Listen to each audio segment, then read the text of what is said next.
Jorge, bienvenido a Feos, Sucios y Malos. Ustedes saben, Jorge Alberto Kreines es el secretario de Relaciones Internacionales del Partido Comunista de Argentina, una viejísima trayectoria, y no porque sea un hombre anciano, sino porque haya acumulado una cantidad de experiencia que es vital a la hora de lo que él nos va a contar. Acaba de regresar de la República Bolivariana de Venezuela, un congreso y una elección muy importante que involucra al Partido Socialista Unificado de Venezuela, y el Mercosur y el proyecto de las ideas que están en disputa frente al imperialismo. Jorge, gracias. ¿Y por dónde empezar, no? Me gustaría empezar, si me lo permitís, por Bolivia. ¿Qué implicó esta elección a tu ojo, a tu mirada? Buenas tardes. Vos te referís a la introducción de Bolivia en el Mercosur. Ujú. Bueno, es un viejo anhelo de todo el Mercosur y particularmente de los hermanos bolivianos. El Mercosur se ha desarrollado, ha crecido como un bloque económico y político, y la incorporación de Venezuela le agrega valor energético, porque se trata de resolver la ecuación energético-alimentaria. Argentina, Uruguay son contribuyentes, en cierto modo Brasil, a la parte alimentaria, pero desde que se incorporó Venezuela y ahora Bolivia, el Mercosur se transforma en la quinta potencia mundial si sumamos el conjunto de su economía, de su Producto Bruto Interno, de su importancia como región, y Bolivia colabora en esa, es fundamental en el plan energético del Mercosur.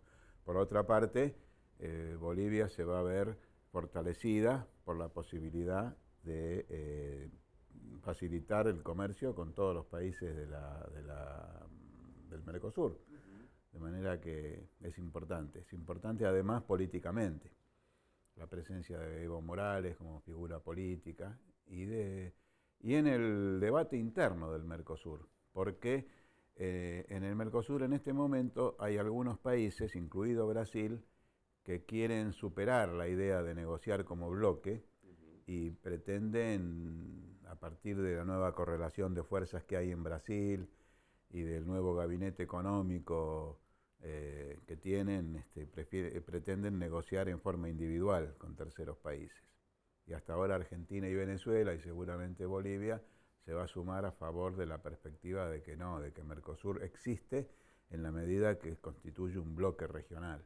Te pregunto si está atravesado el Mercosur en este momento por los nuevos escenarios que se van abriendo, ¿no? La figura de los BRICS, la fuerte presencia en articular con Argentina, con Brasil, mirando el continente y advirtiendo la disputa con una parte de Europa y Estados Unidos en particular. ¿Esto tiene un peso en la discusión interna en el UNASUR y Mercosur? Sí, claro, claro, porque hay quienes miran todavía para Estados Unidos, para Europa Occidental, y hay otros que están apoyando la tendencia hacia un mundo multipolar y pluricéntrico.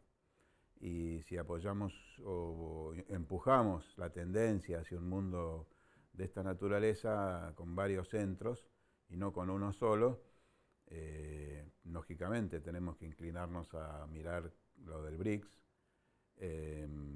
lo de la Organización de Cooperación de Shanghái, lo de la Unión Euroasiática Ujú. y otros clubes de países que se van constituyendo y que buscan establecer mecanismos de independencia, de autonomía y no depender de los mandatos de los Estados Unidos y de la Unión Europea. Ah, ¿eso es bueno en tanto desde el sur se negocie como un bloque o hay discrepancias en cómo encarar ese tipo de negociación? Bueno, hay en discusión una negociación en este momento con la Unión Europea, Mercosur, Unión Europea. Ujú.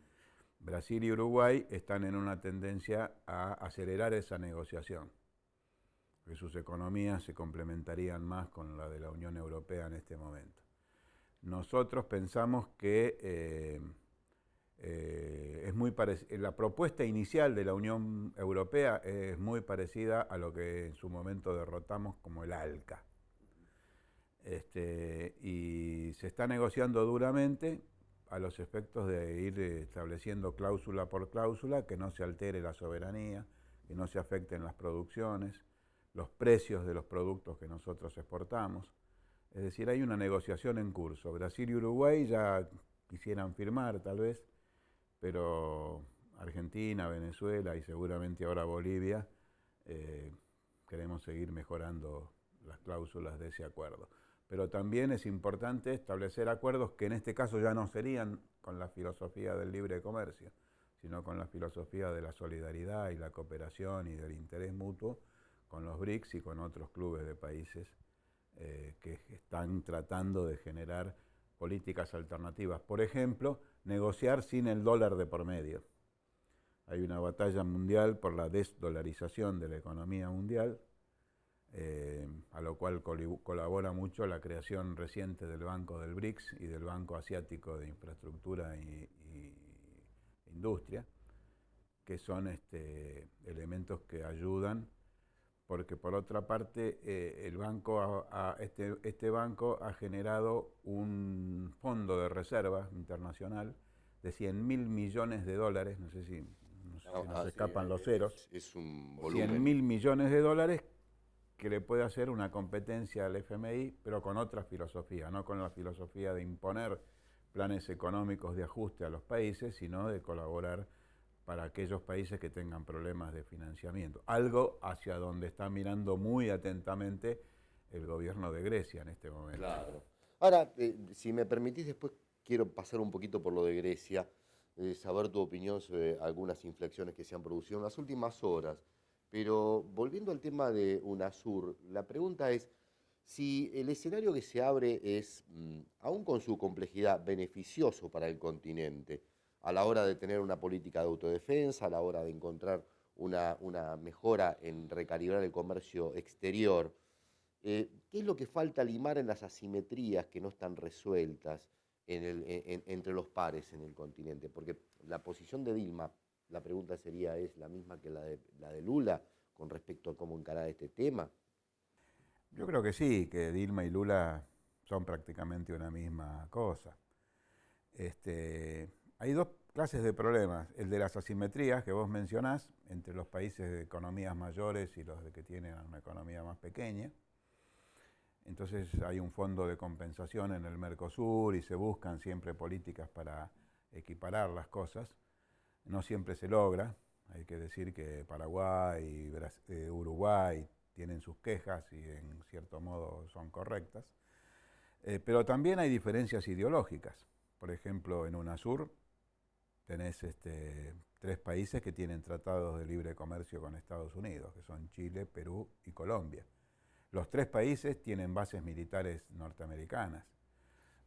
Los tres países tienen políticas neoliberales y no las políticas populistas que se habla que tienen los otros países del Mercosur.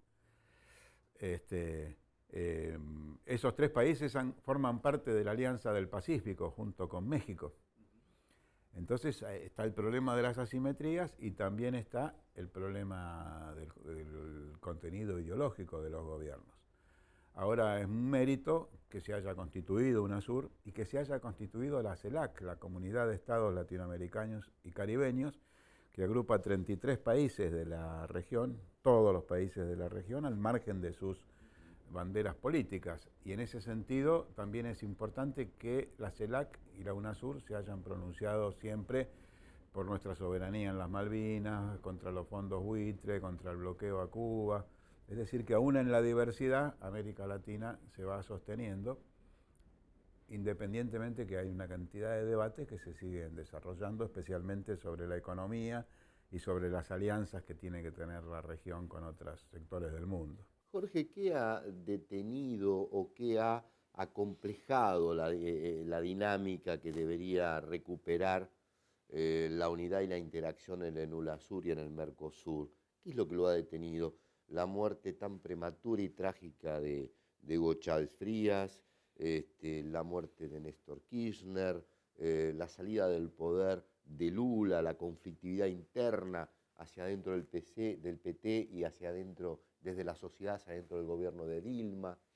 Bueno, la ausencia de esos cuadros es notoria, es evidente. El impulso que le daba Chávez, que le dio Néstor Kirchner y otros dirigentes a la integración regional ha sido muy importante. pero hay que notar que en este momento hay una contraofensiva imperialista. Se ha formado la Alianza del Pacífico, ellos están colaborando con oposiciones internas. Venezuela sufre una guerra económica, una cantidad de hechos de violencia a lo interno. Y bueno, eso mete un poco para adentro a los países que en su momento estuvieron a la ofensiva con la integración.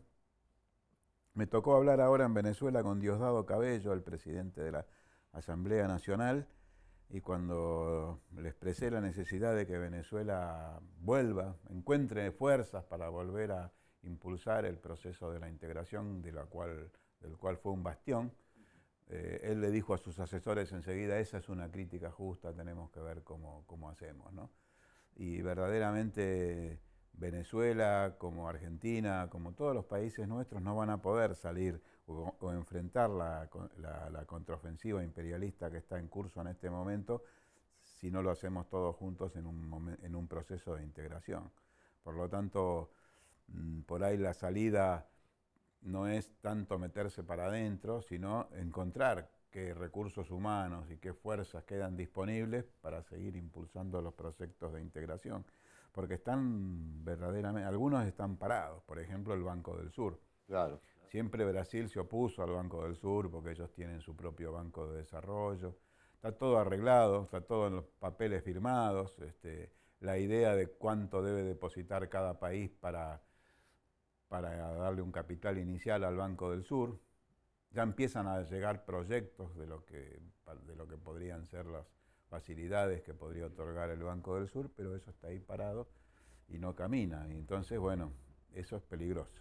Jorge, por último, te quiero preguntar, por este escenario que describís, que analizás, ¿a dónde lleva la crisis del pueblo griego ante la presión y el condicionante político estratégico que está poniendo la Comunidad Económica Europea? ¿A dónde lleva y si nos lleva también a nosotros, ¿no? Bueno, yo creo que hay que aclarar que se trata de una crisis europea y no de una crisis griega. Que cuando a uno se le cae el pelo, y nosotros dos sabemos bastante de eso, no es una crisis del pelo, es una crisis de nuestro cuero cabelludo, de nuestro cuerpo, de nuestra cabeza. Grecia es algo así como el pelo. A Europa se le empieza a caer el pelo, se le empiezan a caer países. Grecia, Italia está ahí, España. Grecia debe casi el 200% de su Producto Bruto Anual. Y España el 100%. O sea, todo el trabajo de los españoles de un año.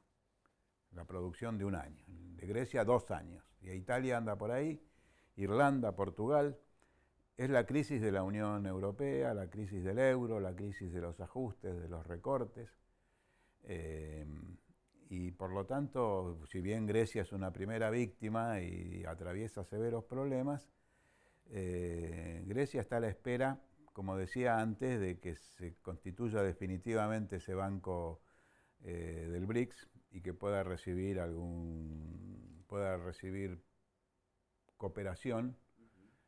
Sin decirle lo que tiene que hacer, sin decirle que tiene que vender islas, que tiene que vender empresas, que tiene que privatizar todo, porque hasta ahora, a pesar de que está en el gobierno una coalición de izquierdas, de hecho, a pesar del referéndum, porque llama mucho la atención, ¿no? Después del referéndum, tremendo triunfo del gobierno, y de ahí inmediatamente hacen la concesión. Se ve que hubo un apriete muy terrible. Y la situación interna del pueblo griego reclamaba un nuevo plan de emergencia. Sí, un espacio de oxígeno básico. Hay que esperar que lo que tiene Tsipras en la cabeza sea ganar un poquito de tiempo hasta lograr alguna otra perspectiva, porque de lo contrario sería algo que iría en contra de la propia programática con la que él llegó al gobierno, ¿no? Y Jorge Alberto Creines, secretario general de Relaciones Internacionales del Partido Comunista. ¿Cuánto hace que estás en ese cargo, Jorge? Y no conté me niego a contar eso, pero vos sabés que yo empecé en el movimiento estudiantil como secretario de internacionales de la FUBA, la Federación Universitaria, y después estuve en algunos movimientos internacionales y estuve organizando el Festival Mundial de la Juventud y los Estudiantes en La Habana en el año 78, durante un año entero ahí.